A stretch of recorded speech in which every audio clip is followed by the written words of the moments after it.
don't know that I would be a patient advocate today if I did not go through what I went through to get my diagnosis. And what I mean by that is to get both of my diagnoses, it took a really long time. So for the Crohn's disease, I started experiencing symptoms when I was around 11 and 12. I didn't get a diagnosis until I was 17.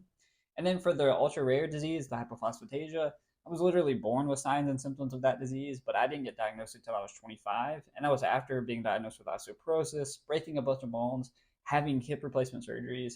It just took a really long time to get my diagnosis. And that is a big part of why I became a patient advocate. And the reasoning is because one is I know how hard it is to get a diagnosis and what you kind of go through mentally for that. You know something is wrong with your body, but nobody has an answer. You don't have an answer. Your doctors don't have an answer at the time, and so you start feeling a little crazy, and you get depressed. You get in your head, and it's just so challenging. And so I don't want other people to have to go through that. And by sharing my story, my hope is that, it'll potentially hit home with people and make people who are in a similar situation feel like they're not alone, and also maybe put people on a path to a diagnosis. Maybe they're experiencing something that's similar, some signs and symptoms, and maybe it'll start a conversation so that they can get a diagnosis and not take, 6 years to for me 25 years for the other diagnosis.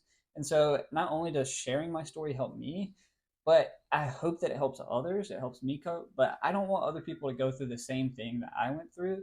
And honestly, though, I know that if I didn't go through all of that, that I may not be here sharing my story today.